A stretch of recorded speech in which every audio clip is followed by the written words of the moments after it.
ஜெபிப்போம். நல்ல பிதாவே, உம்மை துதிக்கிறோம் கர்த்தாவே. எதற்குமே தகுதி இல்லாத எங்களை உம்முடைய சன்னதியை கூட்டி சேர்த்த தயவுக்காய் ஸ்தோத்திரம் கர்த்தாவே. இயேசு இந்த தாயாருடைய வீட்டிலே கர்த்தாவே உம்முடைய வார்த்தை கொடுக்க நீ கிருபை செய்த கிருபைக்காய் ஸ்தோத்திரம் அப்பா. கர்த்தாவே வந்த ஒவ்வொருவரையும் நீர் ஆசீர்வதியும். உம்முடைய நாமம் மாத்திரம் மகிமைப்படட்டும். இயேசுவின் நாமத்தினால் ஜெபங்கேளும் ஜீவனுள்ள நல்ல பிதாவே, ஆமென். இதுவரை லேவியராகமம் 4ஆம் அதிகாரத்தை பார்த்தோம். இன்னைக்கு லேவியராகமம் 5ஆம் அதிகாரம், 6ஆம் அதிகாரம், 7ஆம் அதிகாரத்துல சில முக்கியமான வசனங்களை மாத்திரம் நம்ம என்ன செய்வோம் பார்ப்போம். லேவியராகமம் 5ஆம் அதிகாரத்திலே அந்த 1வது வசனத்தை வாசிங்க. சாட்சியாகிய ஒருவன் இடப்பட்ட ஆணையை கேட்டிருந்தோம் தான் கண்டதையும் அறிந்ததையும் தெரிவியாதிருந்து பாவம் செய்தால் அவன் தன் அக்கிரமத்தை சுமப்பான். சாட்சி யாரு? நீங்க யோவான் 15ஆம் அதிகாரம் 27ஆம் வசனத்தை வாசிங்க. நீங்களும் ஆதி முதல் என்னுடனே கூட இருந்தபடியால் எனக்கு சாட்சிகளாய் இருப்பீர்கள். எனக்கு சாட்சி. அப்ப நாம் யாரு? கர்த்தருக்கு சாட்சிகள். நல்ல கவனிங்க, நாம் எல்லாரும் கர்த்தருக்கு சாட்சிகள். இப்போ நாம சத்தியத்தை கேட்டிருக்கோம், சத்தியத்தை அறிஞ்சிருக்கோம். அதை நாம மற்றவங்களுக்கு தெரிவியாது இருந்தால் அது என்னது? பாவம். கேட்ட சத்தியத்தை நாம மற்றவங்களுக்கு சொல்லலையானா அது என்னது? பாவம். நம்ம பெற்ற ரட்சிப்ப, நம்ம பெற்ற நன்மைய சாட்சி சொல்லலைனாலும் பாவம் தான். இப்போ சர்ச்சில் சாட்சி சொல்லலாம், ஏக்கு சொல்லலாம்.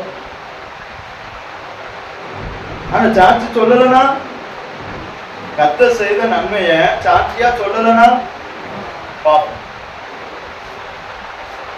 நம்மள என்ன பாவம் நினைச்சிட்டு இருக்கோம்? அப்படி இப்படின்னு செஞ்சாதான் பாவம். இதுவும் பாவம் தான். சத்தியத்தை கேட்ட நன்மைய நம்ம மற்றவங்களுக்கு தெரிவியாது இருந்த பாவம் செய்தால் அவன் தன் அக்கிரமத்தை சுமப்பான். கேட்ட சுவிசேஷத்தை மற்றவங்களுக்கு சொல்லலனாலும் அது என்னதுதான்? பாவம் தான். அப்ப கண்டிப்பா கர்த்தருடைய வார்த்தையை எல்லாருக்கும். அதனால்தான் சங்கீதக்காரனாகிய தாவீது 40ஆம் சங்கீதம் 10ஆம் வசனத்துல என்ன சொல்றார்? உம்முடைய நீதியை நான் என் இருதயத்திற்குள் மறைத்து வைக்கவில்லை. உமது சத்தியத்தையும் உமது ரட்சிப்பையும் சொல்லி இருக்கிறேன். உமது கிருபையையும் உமது உண்மையையும் மகா சபைக்கு அறிவியாதபடிக்கு நான் ஒளித்து வைக்கவில்லை. இப்ப அநேக சத்தியத்தை கேட்டு எங்க வச்சுட்டு இருக்காங்க?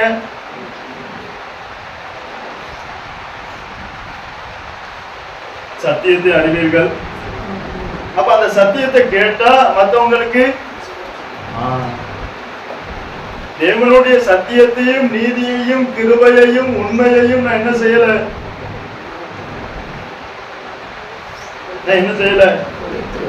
ஒளித்து வைக்கவில்லை. அதனால ரோமர் 1ஆம் அதிகாரம் நீங்க எடுங்க. 1ஆம் அதிகாரம் 18ஆம் வசனத்தை வாசிங்க. சத்தியத்தை அநியாயத்தினாலே அடக்கி வைக்கிற மனுஷருடைய எல்லாவித அவபக்திக்கும். சத்தியத்தை ஒரு அநியாயத்தினால அடக்கி வைக்காமனா அவன்கிட்ட என்ன உண்டு? அவபக்தி உண்டு. தேவபக்தி கிடையாது, அது அவபக்தி. அந்த அவபக்திக்கும் அநியாயத்துக்கும் விரோதமாய் தேவ கோபம் வானத்தில் இருந்து அவன் மேல தேவ கோபம் கண்டிப்பா வரும். அதுக்காக தான் சத்தியத்தை சத்தியமா சொல்லணுங்க. சத்தியத்தை அவன் அநியாயமா அடக்கி வச்சான்னா அவன் மேல கண்டிப்பா தேவ கோபம் கண்டிப்பா வரும். அது யாரும் அங்க கண்டிப்பா வரும். நீங்க மத்தேயு எழுதின சுவிசேஷம் 10ஆம் அதிகாரம் 32ஆம் வசனத்தை வாசிங்க. மனுஷர் முன்பாக என்னை அறிக்கை பண்ணுகிறவன் எவனோ அவனை நானும் பரலோகத்தில் இருக்கிற பிதாவின் முன்பாக அறிக்கை பண்ணுவேன். நாம கேட்ட சத்தியத்தை இங்க நாம தேவனை எந்த அளவுக்கு அறிக்கை பண்றோம். அப்ப நான் உங்களுக்கு என்ன செஞ்சுட்டு இருக்கேன்? தேவனை அறிக்கை பண்ணுறேன். இப்ப நான் இந்த அளவுக்கு அறிக்கை பண்றனோ அந்த அளவுக்கு பரலோகத்துல பிதா நம்மள என்ன செய்வார்? அறிக்கை பண்ணுவார். அப்ப இங்க நாம எந்த அளவுக்கு கர்த்தருக்காக சுவிசேஷம் சொல்றோமோ, சத்தியத்தை அறிவிக்கமோ, அந்த அளவுக்கு பரலோகத்துல எனக்கு என்ன கிடைக்கும்? இங்க ஒரு சிலர் கண்டிப்பா ஏசுவோம். ஆனா பரலோகத்துல பிதா என்ன செய்வார்? எல்லாரும் முன்பாக அறிக்கை பண்ணுவார். அதுதான் விஷன், அதுதான் மகா பெரிய பாக்கியம். அப்ப கர்த்தர் நமக்கு கொடுத்த சத்தியத்தை, கர்த்தர் நமக்கு தந்த சத்தியத்தை நம்ம அடக்கி வைக்காமல், அதை மறைக்காமல், அதை அப்படியே சொல்லணும். இப்போ குற்றவாளியில ஒருத்தர் நிக்க கோர்ட்ல பைபிள கொடுப்பாங்க. என்ன பைபிள் தான் என்ன சொல்லுவாங்க? ஆனா அவன் சத்தியம் பண்ணி என்னதான் சொல்லுவான்? எந்த அளவுக்கு இந்த உலகம் போயிட்டுதான். இத்தனைக்கும் அவன் யாரு? சாட்சி. ஆனா இவன் இப்ப தண்டிக்கப்படுறது யாரு?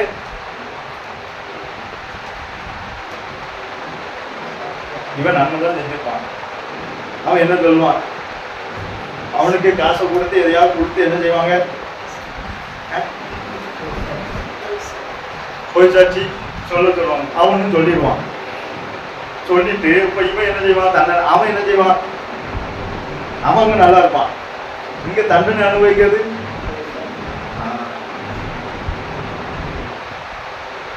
இப்பெல்லாம் கிறிஸ்தவங்க தான் அதிகமா கோர்ட்ல நிக்காங்க. இருக்கிற மோசமே யாருதான்? நம்ம இல்ல, நம்ம ரொம்ப நல்லவங்க. இருக்கிற மோசமே யாரு? எதுனாங்க நம்ம யாரு?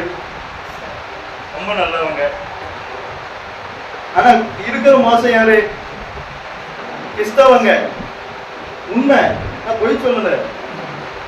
கோர்ட்ல முக்காவாசி இருக்க கிறிஸ்தவங்க தான் இருக்காங்க. அந்த அளவுக்கு கிறிஸ்தவங்க சத்தியத்தை, உண்மைய ஒளிச்சு வச்சுட்டாங்க.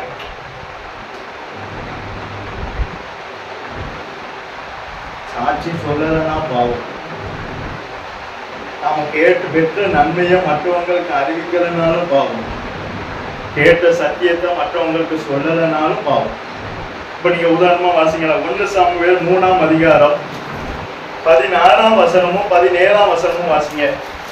ஏலியோ சாமுவேலே என் மகனே என்று சாமுவேலை கூப்பிட்டான். அவன் இதோ இருக்கிறேன் என்றான். அப்பொழுது அவன் கர்த்தர் உன்னிடத்தில் சொன்ன காரியம் என்ன? கர்த்தர் உன்னிடத்துல சொன்ன காரியம் என்ன? இப்ப கர்த்தர் என்கிட்ட போய் வசனம் சொல்ற, நான் இதை அப்படியே வந்து கொடுக்கணும். இல்ல அந்த ஆத்மா கொஞ்சம் நிறைய தசம்பாகம் கூட கொடுக்கு, அதுவும் வந்து உட்கார்ந்து இருக்கும். வைங்களேன், தசமா கூட கொடுக்காங்க, அவங்களும் வந்து உட்கார்ந்து இருக்காங்க. இப்ப நான் இந்த சத்தியத்தை சொல்லி ஆகணும். ஆனா நான் என்ன செய்யக்கூடாது? அந்த ஆத்மாக்காக மறைக்க கூடாது. அததான் இங்க ஏலி கேட்க, எப்பா அது தேவன் நல்லது சொன்னாரோ, தேவ கோபத்துல சொன்னாரோ அது எனக்கு தெரியாது. ஆனா தேவன் என்ன சொன்னாரோ அதை எனக்கு என்ன செய்யணும்? நீ அறிவிக்கணும். அது வாசிங்க தொடர்ந்து. எனக்கு அதை மறைக்க வேண்டாம். அவர் உன்னிடத்தில் சொன்ன சகல காரியத்திலும் மறைக்கவே கூடாது. சாமுவேலா இருந்தாலும் அசிஸ்டண்டா இருந்தாலும் அவன் மறைச்சான்னா அவனுக்கு தான் தேவ கோபம். ஏலி கேட்க, எப்போ நீ மறைக்க, அதை மறைக்காம என்கிட்ட சொல்லு. கேட்டாரா கேட்கலையா? தேவன் ஒன்றை ஏதோ சொல்லியிருக்க, அது என்கிட்ட இப்ப எத்தனை பேர் சொல்லுவோம்? கர்த்தர் உன்கிட்ட ஏதோ சொல்லியிருக்கார். அதை எனக்கு நீ என்ன செய்யக்கூடாது? மறைக்காமல் அவர் உன்னிடத்தில் சொன்ன சகல காரியத்திலோ யாதொன்று எனக்கு மறைத்தாயானால். அப்ப யோசுவாட்ட ஆகான் என்ன செஞ்சான்? ஒருத்தன் மறைச்சதுனால சபம் முழுவதும் முதுக காட்டுது, சபம் முழுவதும் நரகத்துக்கு போகுது. உண்மை. அவன் கேட்கான், ஆகானே நீ வச்சிருக்கியா? உண்மை. சபம் ரொம்ப லேஸ் கிடையாது. ஒருத்தன் மறைச்சிட்டானாலும் சபையே கத்தரிப்பான், அடிவெளும். அம்பட்டு பேரும் முதுக காட்டுதாங்க. அது வரைக்கும் ஜெயித்தவங்க, அது வரைக்கும் கத்தருக்காக நின்னவங்க, இப்ப எல்லாம் முதுக காட்டிட்டு ஓடுது. ஏன்? ஆகான் செய்த ஒருவன் செய்த பாவம். யோசுவா விழுந்து கிடக்க, கர்த்தாவே இது வரைக்கும் இப்படி இல்லை, சம்திங்டா, என்ன கர்த்தாவே எனக்கு சொல்லும். யோசுவாவே நீ இருந்து சொல்லி கொடுத்தாங்க. ஒவ்வொரு குடும்பமா வர சொல்ற, ஒவ்வொரு பேரா வர சொல்ற, கண்டுபிடிச்சிட்டேன். அதன் பிறகுதான் ஆசீர்வாதம். சபையில சில ஆசீர்வாதம் லேட்டா இருக்கு, காரணம் சில நபர் இருக்க போய் தான் லேட்டா இருக்கும். பாப்பேன்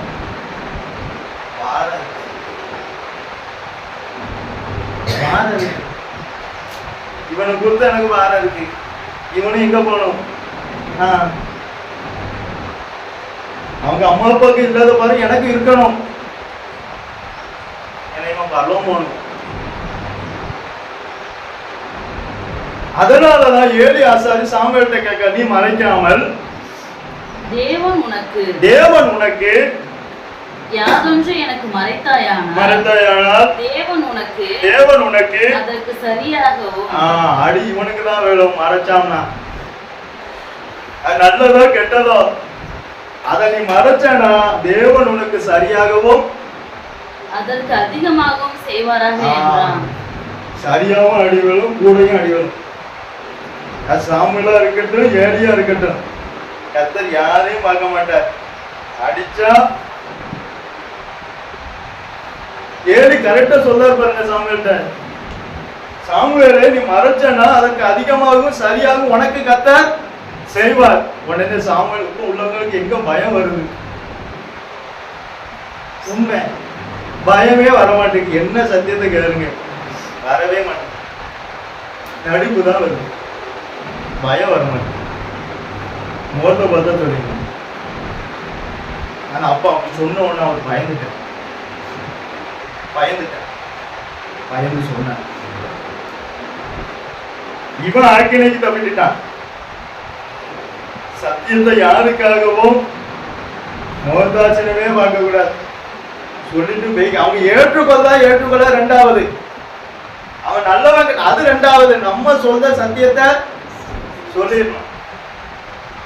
அதை மறைச்சு வச்சோம் ஆனால் நம்ம மேலதான் அக்கிரமமா சுமார், கண்டிப்பா சுமார். புரியுதா? கேட்ட சத்தியத்தை ஃப்ரெண்ட்ஸுக்கு சொல்லணும். கர்த்தர் செய்த நன்மையை சாட்சியா சொல்லணும். அப்போ இது ஒரு பாவம். சாட்சி சொல்லலைன்னா பாவம், கேட்ட சத்தியத்தை மற்றவங்களுக்கு அறிவிக்கலைனாலும் பாவம். இரண்டாவது 1 சாமுவேல் 12ஆம் அதிகாரம் 23ஆம் வசனத்தை வாசிங்க. நானும் உங்களுக்காக விண்ணப்பம் செய்யாதிருப்பேனாகில்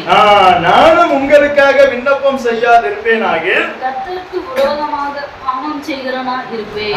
அப்ப மற்றவங்களுக்காக நாம விண்ணப்பம் செய்யலை ஆனால் அதுவும் பாவம். பிள்ளைகளுக்காகவோ, பக்கத்து வீட்டுக்காரங்களுக்காகவோ, எழுத்த வீட்டுக்காரங்களுக்காகவோ, நம்ம வசிக்கிற கிராமத்துக்காகவோ, இப்ப எனக்கு கர்த்தர் கொடுத்த சபைக்காக நான் விண்ணப்பம் பண்ணலனா அது பாவம். அதே போலதான் உங்களுக்கு கர்த்தர் கொடுத்த பிள்ளைகளுக்காக நீங்க விண்ணப்பம் பண்ணலனா அது பாவம். மற்றவங்களுக்காக நாம விண்ணப்பம் பண்ணலை ஆனால் அது என்ன? பாவம். அப்ப நமக்காக விண்ணப்பம் பண்ணுவதை விட அதிகமா மற்றவங்களுக்காக பண்ணுவது ரொம்ப நல்லது. இயேசு பாருங்க, இயேசு போகும்போது கூட யாருக்காக விண்ணப்பம் பண்ணார்? கர்த்தாவே, நீர் எனக்கு தந்தவர்களில் ஒருவரும் இவர்கள் எல்லாம் என்னை போல உம்மை போல ஒன்றா இருக்கும்படி மற்றவங்களுக்காக தான் என்ன செஞ்சார்? விண்ணப்பம் பண்ணார். ஏன்னா மற்றவங்களுக்காக நம்ம ஜெபிக்கலனாலும் அது பாவம்.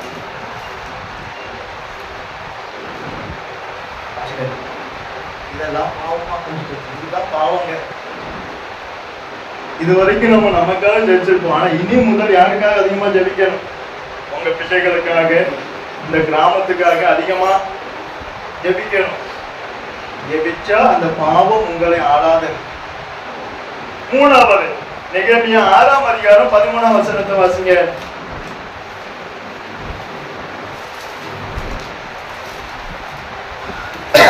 நெகேமியா 6:13.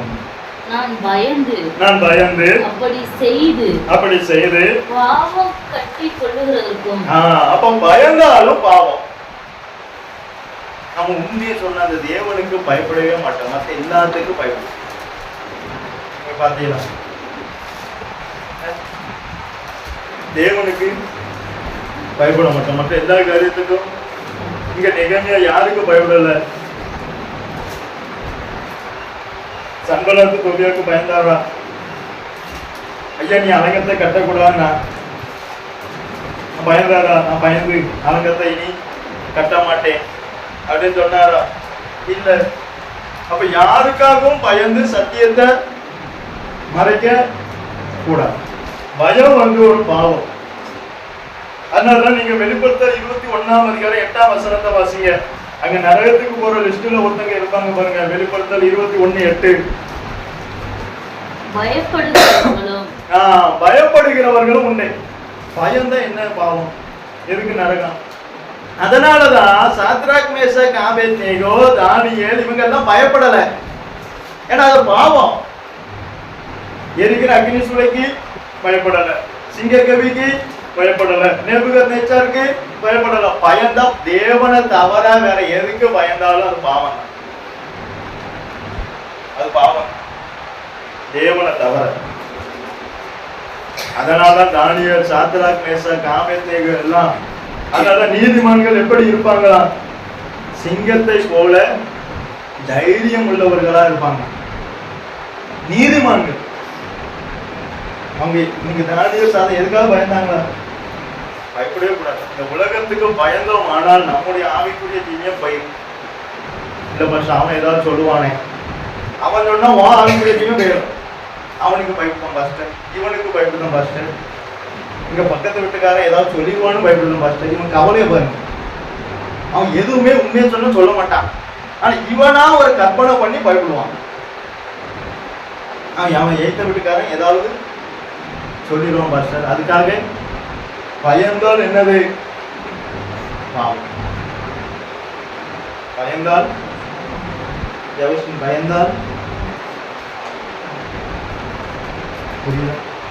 சரி, இப்ப 5ஆம் அதிகாரத்துல இது முக்கியமானதுனால இதை நான் சொன்னேன். இப்ப 6ஆம் அதிகாரம் 7ஆம் அதிகாரத்துக்கு வாங்க. லேவியராகமம் 6ஆம் அதிகாரம் 7ஆம் அதிகாரம். அங்க லேவியராகமம் 6ஆம் அதிகாரம் 9ஆம் வசனத்தை வாசிங்க. நீ ஆரோனுக்கும் அவன் குமாரருக்கும் கற்பிக்க வேண்டிய சர்வாங்க தகன பலிக்குரிய பிரமாணம் என்னவென்றால். 6ஆம் அதிகாரம் 7ஆம் அதிகாரத்துல 4 பலிகளுக்குரிய பிரமாணத்தை பத்தி போட்டிருக்கு. சர்வாங்க தகன பலிக்கும் பிரமாணம் இருக்கு. 14ஆம் வசனத்தை வாசிங்க. போஜன பலியின் பிரமாணம் என்னவென்றால். போஜன பலிக்கும் பிரமாணம் இருக்கு. 25ஆம் வசனத்தை வாசிங்க. நீ ஆரோனோடும் அவன் குமாரரோடும் சொல்ல வேண்டியதாவது பாவ நிவாரண பலியின் பிரமாணம் என்னவென்றால். பாவ நிவாரண பலிக்கும் பிரமாணம் இருக்கு. 7ஆம் அதிகாரம் 1ஆம் வசனத்தை வாசிங்க. குற்ற நிவாரண பலியின் பிரமாணம் என்னவென்றால். குற்ற நிவாரண பலிக்கு என்ன உண்டு? அப்ப எல்லா பலிகளுக்கும் கர்த்தர் என்ன கொடுத்திருக்கார்? பிரமாணம். இந்த பிரமாணத்தை மாற்றி நம்ம மனம் போல பலி செலுத்த கூடாது. எல்லாருக்கும் என்ன உண்டு? எல்லாத்துக்கும் என்ன உண்டு? பிரமாணம் உண்டு. அந்த பிரமாணத்தை விட்டுட்டு நாம பதில் செலுத்தினோம் ஆனால் அது தேவனால் அங்கீகரிக்கப்படாது. இப்ப ஆபிரகாம் ஒரு காரியம் செய்தார். ஆதியாகமம் 15ஆம் அதிகாரம் 9ஆம் வசனமும் 10ஆம் வசனமும் வாசிங்க.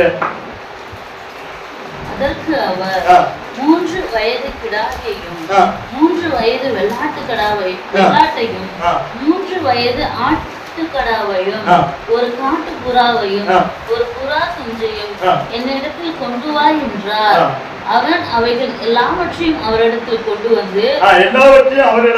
வந்து அவைகளை நடுவாக துண்டித்து துண்டங்களை ஒன்றுக்கொன்று எதிராக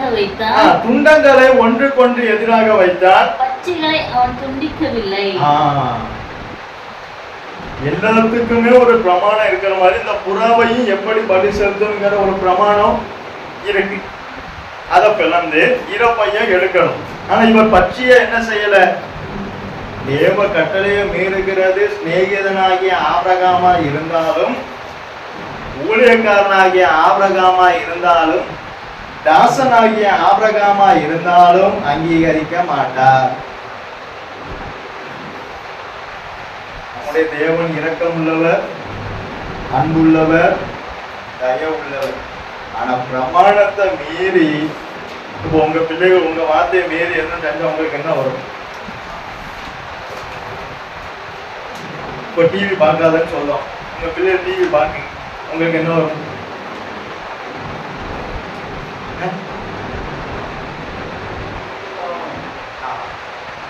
இப்படி சொன்னாதான் நமக்கு என்ன வரும்?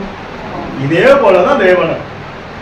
தேவனுடைய கட்டளை மீறி நம்ம செய்யும் போது அது யாரா இருந்தாலும் தேவ கோபம் வரும்.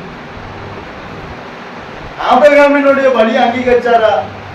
சிநேகிதன் தான். அவருக்காக எல்லாத்தையும் விட்டுட்டு வந்தவன் தான். அவருடைய ஆசீர்வாதத்தை பெற்றவன் தான். அப்ப எனக்காக இவ்வளவு தூரம் விட்டுருக்கே ஆபிரகாமே, இந்த ஒரு விஷயத்துல நான் உன்னை என்ன செய்தேன்? ஆனா அது அங்கீகரிக்கப்படல. அங்கீகரிக்கப்படாததுனாலதான் அங்க என்ன வந்தது?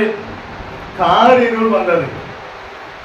பிரமாணத்தை மீறி யாரு தப்பு செய்தாலும் அவன் மேல தேவ கோபம் வரும். சத்தியத்தை மீறி அவன் தப்பு செஞ்சாலே அவன் மேல தேவ கோபம் வரும். நீங்க எபிரேயர் 10ஆம் அதிகாரம் 26ஆம் வசனமும் 27ஆம் வசனமும் வாசிங்க. அங்க வசனம் என்ன சொல்றதுன்னு பாருங்க.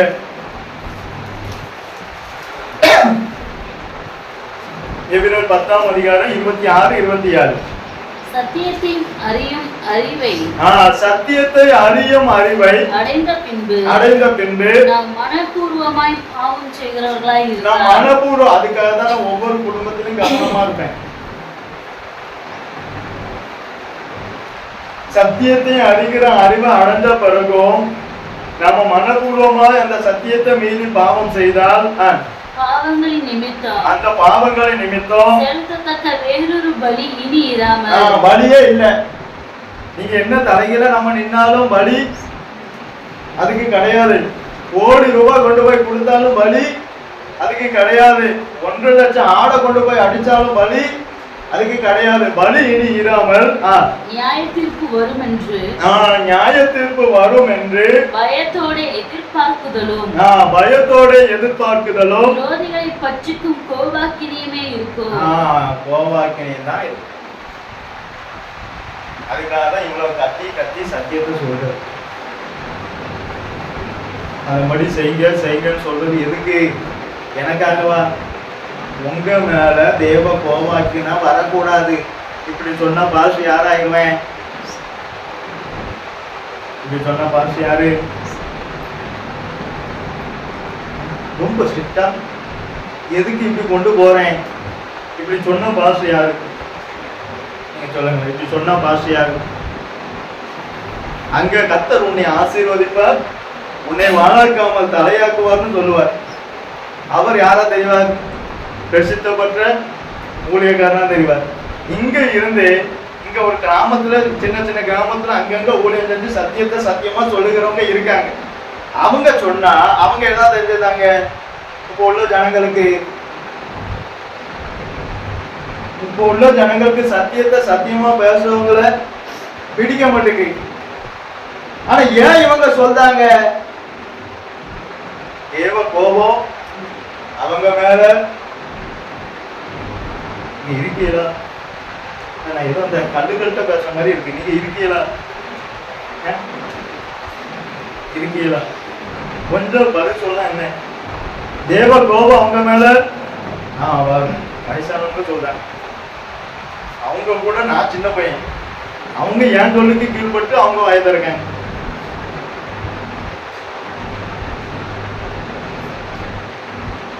சத்தியத்தை அறிஞ்சும் மனப்பூர்வமா சத்தியத்தை மீறினா அது பாவம். ஒரு சிலர் இருக்காங்க சபையில், சொன்னா கேட்க மாட்டேங்க. நான் என்ன செய்ய?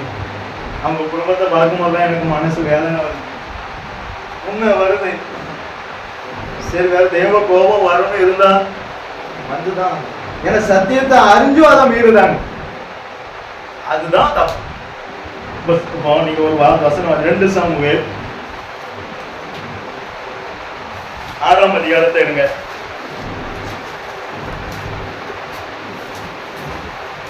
சாரி, 1 சாமுவேல் 6ஆம் அதிகாரத்தை எடுங்க. சாரி, 1 சாமுவேல் 6ஆம் அதிகாரம் 1ஆம் வசனத்தை வாசிங்க. கர்த்தருடைய பெட்டி பெலிஸ்தரின் தேசத்தில் 7 மாதம் இருந்தது. எத்தனை மாதம்? 7 மாதம். என்ன பெட்டி எங்க இருந்தது? இருந்தது. நல்ல கவனிங்க. இப்போ 7ஆம் வசனத்தை வாசிங்க. இப்போது நீங்கள் ஒரு புது வண்டில் செய்து நுகம் பூட்டாதிருக்கிற 2 கறவை பசுக்களை பிடித்து அவைகளை வண்டிலே கட்டி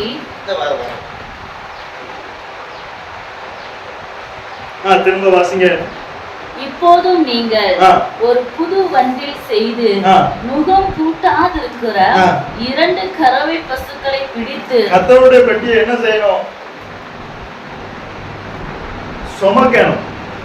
ஆனா இவங்களுக்கு அந்த பிரமாணம் தெரியாது. தெரியுமா? பெலிஸ்தியருக்கு, புறஜாதியருக்கு இந்த பிரமாணம் தெரியாது. தெரியாதனால இவங்க என்ன செஞ்சாங்க? புது வண்டியை செய்து அதுல என்ன நுகம் பூட்டப்படாது இருக்கிற 2 கறவை பசுக்களை பிடித்து, ஆனா செஞ்ச ஒழுங்கா செய்தாங்க.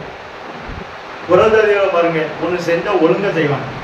நம்மளும் பாருங்க, செய்யறது செய்வோம், ஆனா ஒழுங்கா செய்ய மாட்டான். ஆனா புறஜாதியை பாருங்க, செய்யறத ஒழுங்கா செய்வாங்க. இப்ப இவங்க வண்டி எல்லாம் கட்டி அனுப்புதாங்க. அனுப்பும் போது வண்டி ஏதாவது பிரச்சனை பண்ணிச்சா? மாடு கொஞ்சம் அசைஞ்சிச்சா? இல்ல. வண்டி பெட்டி தான் கீழே வந்துச்சா? இல்ல. போய் சேர வேண்டிய இடத்துல பந்துசா போய் சேர்ந்தது. நல்ல கவனிங்க. இவங்களுக்கு பிரமாணம் தெரியாது, ஆனா போய் சேர வேண்டிய இடத்துல போய் சேர. இப்போ 2 சாமுவேல் 6ஆம் அதிகாரத்துக்கு வாங்க. நான் உங்களுக்கு புரியுற மாதிரி சொல்லணும்னா எப்படி சொல்றேன்? 2 சாமுவேல் 6ஆம் அதிகாரத்துக்கு வாங்க.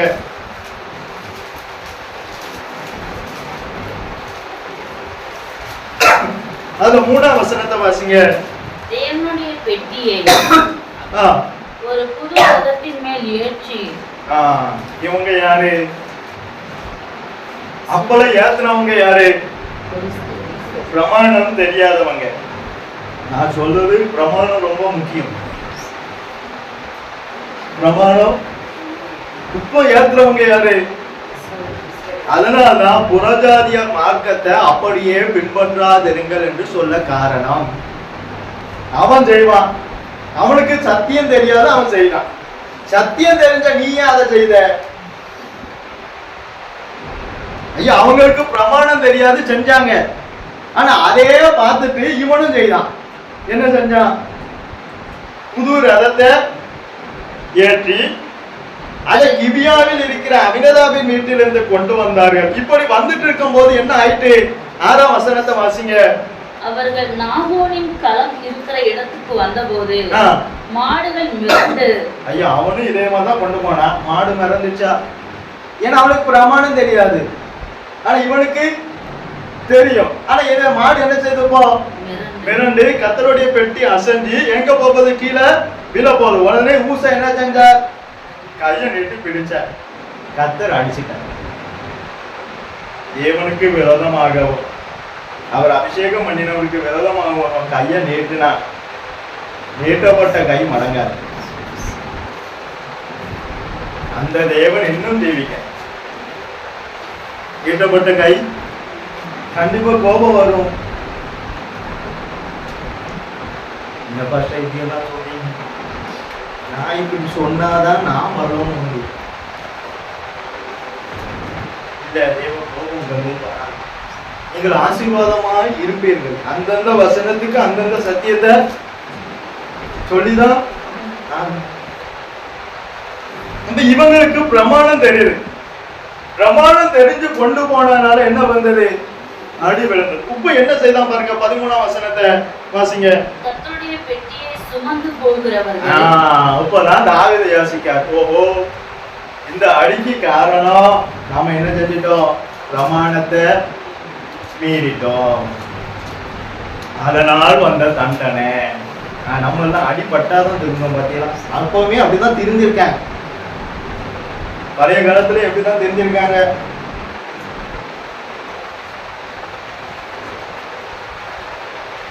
பழைய காலத்துல எப்படிதான் தெரிஞ்சிருக்காங்க, அடிபட்டு தான் தெரிஞ்சிருக்காங்க. அடிபடாம இந்த ஒருத்தர் ஒருத்தரும் இங்க தாவீதுக்கு பிரமாணம் தெரியும். ஆனாலும் புது ரதத்தினை ஏற்றி கொண்டு வந்தா கர்த்தர் அடிப்பாடா அடிக்க மாட்டாரா? அது யாரும் இருந்தாலும் அடிப்பாரு. அடிபட்டு வரதான் இவன் உணர்தான். நம்மளும் அப்படிதான் செய்வோம். ஆரம்பத்திலே சொல்லுவாங்க, இங்கேருந்து ஊழியக்கார் எப்பா கொஞ்சம் உணர்வு கேட்கவே மாட்டேன். யார் மூலம் கருத மூலம் சொல்லி பார்த்தார், தேவது மூலம் எப்பா போ, ஆனா நான் சொல்றத மட்டும்தான் அவங்களும் பிள்ளையாட்ட சொன்னார். உணர்ந்தானா? அடிபட்டாதான் நம்ம உணர்வோம். இங்க ஊசாக்கு அடி விழுந்தது. தாவீது இனி இந்த பெட்டி ஏன் நகரத்துக்கு வர வேண்டாம், ஓகேதான் வீட்டுல போய் இருக்கட்டும். அங்க வருகிற ஆசீர்வாதத்தை பார்த்தோன்னே இவனுக்கு ஒரு ஆசை, நாம என்ன செய்யப்படணும், ஆசீர்வதிக்கப்படணும் என்கிற ஆசை உள்ளவங்க பிரமாணத்தின்படி நடந்தாதான் ஆசீர்வாதம். இப்போ தாவீது அதை சுமந்து போகிறவர் 6 தப்படி நடந்த போது மாடுகளையும் கொடுத்த கடாக்களையும் பலியிட்டான். தாவீது சணநூல் ஏகோத்தை தரித்து கொண்டு தன் முழு பலத்தோடு கர்த்தருக்கு முன்பாக நடனம் ஆடினார். அப்படியே தாவீது இஸ்ரவேல் சந்ததி அனைவரும் கர்த்தருடைய பெட்டியை கம்பீர சத்தத்தோடும் எக்கால துணியோடும் கொண்டு வந்தார்கள். இத முன்னையே சுமந்திருந்தா பிரச்சனை வந்திருக்குமா, அடி விழுந்திருக்குமா? பிரமாணம் தெரியாதவர்களை விட பிரமாணம் தெரிந்தவங்க புறஜாதிகளுடைய மார்க்கத்தின்படி அப்படியே செய்தால் அடி விழும். நான் சொல்லல, அதுக்குதான் இந்த வசனத்தை இது ஃபுல்லா வாசிக்கணும். ஆனா வாசிக்க நேரம் இல்லை. அதனால நான் குறிப்பிட்ட வசனத்தை மட்டும் சொல்லி உங்களை வாசிக்க சொன்னேன். வீட்டுல போய் வாசித்து பாருங்க. 1 சாமுவேல் 6ஆம் அதிகாரமும் 2 சாமுவேல் 6ஆம் அதிகாரத்தையும் வித்தியாசத்தை வாசித்து பாருங்க. அடிபட வேண்டிய பெலிஸ்தியெல்லாம் அடிக்கணும். ஆனா சொந்த ஜனங்களை அடிக்க, சொந்த ஜனங்களை அடிக்க அவருக்கு என்ன உண்டு, உரிமை உண்டு. நீங்களே பாருங்க, அடுத்த பிள்ளைய நம்ம அடிப்போமா? நம்ம பிள்ளைய தான் நம்மளால அடிக்கும். அடுத்த பிள்ளை நம்ம அடிக்க முடியுமா? முடியாது. அதே போலதான் தேவன். ஏன்னா அவனுக்கு பிரமாணம் தெரியாது, ஆனாலும் அதுக்கு புரிய மரியாதையை கொடுத்தான். இவன் பிரமாணம் தெரிஞ்சவன், தேவனுக்குரிய கணத்தை இவன் கொடுத்தான். ஆமா, இப்ப அந்நிய தேவனை பின்பற்றுகிறவங்க கூட தேவனுக்குரிய கணத்தை கொடுக்காங்க. இப்ப நான்லாம் இங்க சில இடத்துக்கு போனா, ஐயா வாங்க ஒரு வீட்டுக்கு போங்க, அங்க வாங்கன்னு சொல்ல முடியாங்க, நீ வந்தா வா. உண்மை. இப்போ ஒரு அவிசுவாச வீட்டுக்கு நம்ம போனோம், ஒரு ஆசா வீட்டுக்கு எதுக்கு போறோம், ஐயா வாங்க, கணம் வந்தாங்க இருக்கு. ஆனா அவங்களுக்கு பிரமாணம் தெரியாது. ஆனா அவங்ககிட்ட உள்ள கணம் பிரமாணம் தெரிஞ்சவங்ககிட்ட இல்லை. பிரமாணம் ரொம்ப முக்கியம். நான் போனாலும் இந்த பிரமாணம் போகாது. நான் போனாலும் சத்தியம் போகாது. பாஸ்டர் போயிட்டாரு, பாஸ்டருக்கு ஒண்ணும் தெரியாதுன்னு சத்தியத்தை மீறி நடந்தால் அடி விழும். அது ஐயா காலத்துல நடந்தது. அவர் அங்கதானே இருக்காரு. அவருக்கு என்னது அடி விழும், கண்டிப்பா விழும். அதனால எது செஞ்சாலும் கேட்டு செய்யுங்கன்னு சொல்ல காரணம் இதான். நான் என்னமோ எனக்கு எல்லாம் தெரியுங்க கேட்க சொல்ல. ஒருவேளை நீங்க தப்பு பண்ணி அடி விழுந்துடக்கூடாதுன்னா இவ்வளவு வாரத்தோடு சொல்றது. ஆனா இப்படி சொல்றதுதான் யாருக்கும் பிடிக்க மாட்டேங்க. கொஞ்சம் அக்கறைப்படுத்தி சொல்லிட்டு அவர் என்னையே சொல்றாரு. ஒன்னதான் சொல்லுவேன், வேற யார சொல்லுவேன்? அதனாலதான் தீமோத்தேயுக்கு என்ன சொல்ற, 2 தீமோத்தேயு 2ஆம் அதிகாரம் 5ஆம் வசனத்தை வாசிங்க, கடைசியா வாசிங்க, முடிச்சிருவோம். 2 தீமோத்தேயு 2ஆம் அதிகாரம் 5ஆம் வசனம்.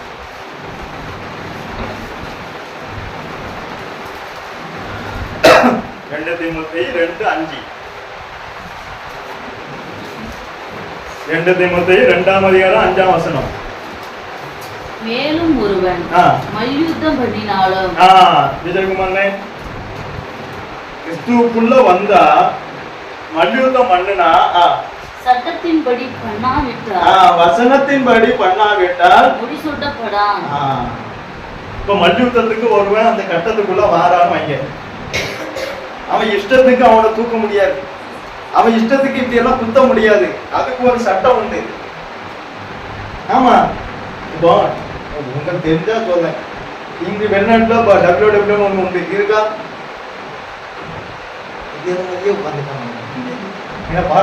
பாஸ்டர் கண்டு இருக்கா? WWE ஒண்ணு இருக்கா? இருக்கா? அவன் என்ன செய்வான், அவன் எப்படினாலும் குத்தலாம். ஆனா இந்த மல்யுத்தம் பண்ணா அப்படி குத்த முடியாது. அந்தந்த இதுக்கு அந்தந்த சட்டம் உண்டு. அந்தந்த சட்டத்தின்படி அந்தந்த வசனத்தின்படி செஞ்சாதான் முடிசூட்டப்படுவோம். அதனாலதான் தீமோத்தேயுட்ட சொல்லிட்டு போறேன், தீமோத்தேயுவே நான் உனக்கு இந்த சத்தியத்தை கொடுத்துட்டு போறேன், இந்த சத்தியத்தின்படி செஞ்சாதான் நாம என்ன செய்யப்படுவோம். ஒரு வேலைக்கு போறோம், கவர்மெண்ட் ஜாபுக்கு, அங்க இத்தனை மணிக்கு இருக்குன்னா அத்தனை மணிக்கு இருந்தாதான் இல்லையா அந்த சட்டத்தை கீழ்படிவோம், இல்லையா இல்லையா?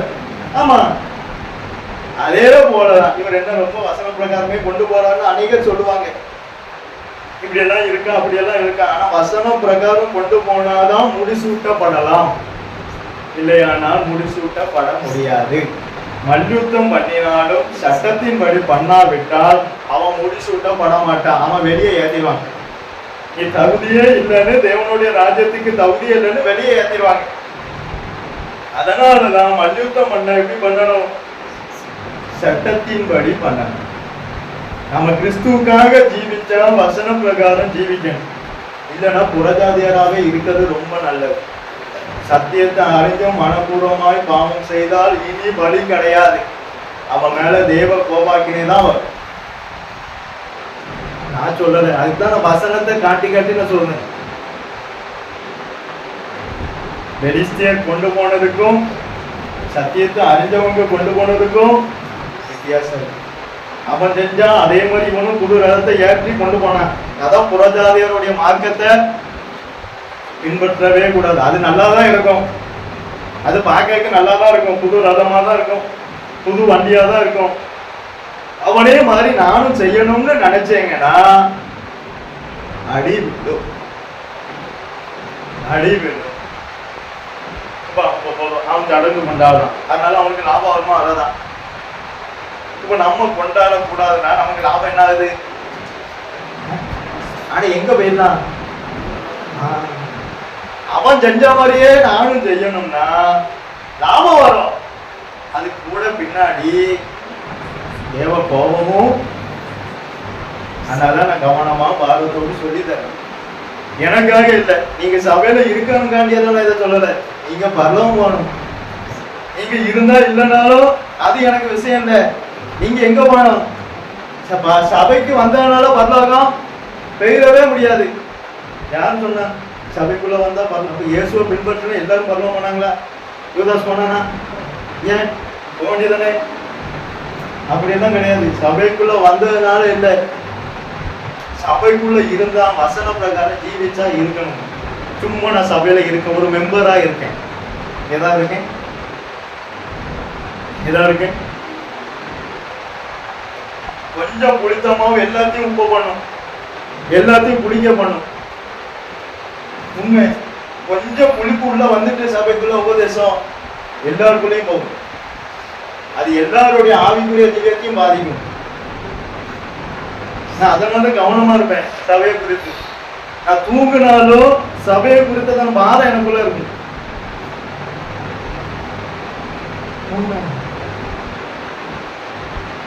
எனக்கு என்ன சொல்லியிருக்காரு கர்த்தர், என்ன செய்ய சொல்லியிருக்காரு? கண்காணின்னு இருக்க சபைக்கு நான் யாரு? கண்காணி. இப்போ உங்களுக்கு வாட்ச்மேனா வைக்கான் ஒரு வீட்டுக்கு, அவன் என்ன செய்வான்? டீவா நிற்பான், கொஞ்சம் இப்படி நின்றுட்டு கொஞ்சம் அப்படியே அந்த காம்பவுண்ட் எல்லாம் சுற்றி போயிட்டு வருவான், கண்காணிப்பான். ஏன் அது ஏறுதானா, ஏதாவது உள்ள உபதேசம் வருதா, இந்த விசுவாசியம் இப்படி போகுது, ஏன் கொஞ்சம் இடருது, ஏன் கொஞ்சம் முகம் மாறுது, அதெல்லாம் பார்க்கணும். சில நேரம் நான் கேட்க மாட்டேன், பார்க்கணும். இந்த உபதேசம் ஏதோ உள்ள வருது, ஏதோ கொஞ்சம் கிரியையில மாற்றம் வருது, கண்டுபிடிக்கணும். எப்போதும் மாதிரி இவங்க இல்லையே, கண்டுபிடிக்கணும். ஏதோ ஒரு சம்திங் நான் கண்டுபிடிக்கணும். அதான் கண்காணி, அதான் கண்காணி. எனக்கு தசம்பாவமோ நீங்களோ அதில் எனக்கு தேவை. இங்கே எங்க போகணும்? உண்மை உள்ளவன் என்று எண்ணி கையில நம்புனா என்னை யாரும் இது வரைக்கும் நம்புற, உண்மையை சொல்றேன், என்னை யாரும் நம்புனது இல்லை. ஆனா என்ன அவர் நம்புன, ஆனா எந்த அளவுக்கு நம்பிக்கை. எங்க அப்பா கூட என்ன நம்புனது, என் சொந்தக்காரங்க கூட என்ன நம்புனது இல்லை. அவர் நம்புன என்கிட்ட ஒரு காரியத்தை கொடுத்தாலே யோசிச்சு தான் கொடுப்பாங்க. ஏன்னா அந்த அளவுக்கு நமக்கு என்னது அறிவு தான். இத்தனை பேர் என்ன நம்பி தந்திருக்காரு, அறிவு இல்லாத நம்பி இருக்காரு. அதுக்காக தான் நான் பாரப்பட்டு இவ்வளவுதான் சொல்றேன். சரியா? சாட்சி சொல்லாம இருந்துறாரு. கர்த்தர் உங்களுக்கு ஒரு நன்மை செஞ்சா கண்டிப்பா சாட்சி சொல்லுங்க. உங்க நன்மைக்காக சொல்ல, இல்லைன்னா உங்க அக்கிரமத்தை நீங்க தான் சுமக்கணும். எனக்கு அதனால ஒரு பெனிஃபிட்டும் கிடையாது. உங்க அக்கிரமத்தை நீங்க தான் சுமக்கணும். அதே போல கேட்ட சத்தியத்தை மற்றவங்களுக்கு தெரிவிச்சு கர்த்தர் நமக்கு செய்த நன்மையை அப்படி சொல்லலனாலும் பாவம், மற்றவங்களுக்காக விண்ணப்பம் செய்யலனாலும் பாவம், பயந்தாலும் உலகத்துக்கு பயப்படாது. பயந்தா அது பாவம். பயந்தா என்னது? அப்ப எதை செய்தாலும் பிரமாணத்தின்படி, இந்த 3 அதிகாரத்திலும் முக்கியமானதை தான் நான் உங்களுக்கு எடுத்து சொல்லியிருக்கேன். இதுதான் ரொம்ப முக்கியம். எதை செய்தாலும் கர்த்தருடைய வசனத்தின்படி செய்யுங்க. தெரியலன்னா கேளுங்க. ஃபர்ஸ்ட் இதை நான் செய்யலாமா, இதை நான் செய்யலாமா செய்யக்கூடாதான்னு கேளுங்க. உங்க நன்மைக்காக தான் சொல்றேன், எனக்காக அது ஒரு பெனிஃபிட்டும் கிடையாது. இல்லை நான் பாஷா அங்கே தானே இருக்காரு, அதுக்கு தெரியாம என்னவும் செய்வான், ஆனா இங்க நடந்தா எனக்கு தெரியாது, கண்டிப்பா தெரியாது. அதான் கர்த்தர் கவனியார், அவர் பாரார் என்று சொல்லி விதவைகளுடைய வீட்டை பட்சித்து அவங்களை கொலை செஞ்சாங்க. அப்படி இருக்கிறாங்க. எதுனாலும் தெரியலன்னா கேட்டு செய்யறது ரொம்ப நல்லது. இல்லை கொஞ்சம் அவன் சொன்னான், இங்க ஊழியக்காரன் கேட்டதை விட பக்கத்து வீட்டுக்காரன் தான் கேட்பான். இதை செய்வோமா, அதை செய்வோமா, கடைசியா இவன் தான் அடிவமா. அவன் அங்க ஓரமா நிற்பான், இவன் அடிவாங்கிறத பார்த்துட்டு அவன் நிற்பான். ஆனா இவன் என்ன செய்வான்? அடிவாங்க. இது எதுக்கு? ரொம்ப முக்கியம். நான் சொன்ன வசனம் ரொம்ப முக்கியம். என் லைஃப் லாங் விட்டுறாதீங்க. இருந்தா நான் போயிடுவேன், இது போகாது. நான் சொன்ன சத்தியம் தான் இன்னும் நியாயம் இருக்கும், உங்களையும் நியாயம் இருக்கும். வசனத்தின்படி செய்யும். எதன்படி? அது லாபம் கிடைக்க நஷ்டம் கிடைக்கும், அது ரெண்டாவது. செய்யறதோ வசனத்தின்படி கர்த்தர் உங்களை ஆசீர்வதிப்பார். ஜெபிப்போம். நல்ல பிதாவே, உம்மை துதிக்கிறேன் கர்த்தாவே. எதற்குமே தகுதி இல்லாத எங்களை உடைய சன்னதியை போட்டு சேர்த்த தயவுக்காய் உங்க ஸ்தோத்திரம் அப்பா. கர்த்தாவே, நீர் எனக்கு கொடுத்த வார்த்தையை நான் அவர்களுக்கு அப்படியே கொடுத்தேன் கர்த்தாவே. அதெல்லாம் நான் பூமியிலே உண்மை மகிமைப்படுத்தினேன், இன்னமும் மகிமைப்படுத்த கிருபை தாரும் கர்த்தாவே. இயேசுவே, நீர் எனக்கு கொடுத்த சத்தியத்தை நான் ஒன்றையும் அநியாயமாய் அடக்கி வைக்காமல் அப்பா நான் அப்படியே கொடுத்தேன் கர்த்தாவே. இயேசுவே, அதன் பிரகாரம் இவர்கள் செய்ய கிருபை கொடுக்கணுமே, நீரே இவர்களை ஆசீர்வதிக்கணுமே. உங்களுடைய நாம மாத்திரம் மகிமைப்படட்டும், நீரே ஆசீர்வதியும். இயேசுவின் நாமத்தினால் ஜெபங்கேலும் ஜீவனுள்ள நல்ல பிதாவே.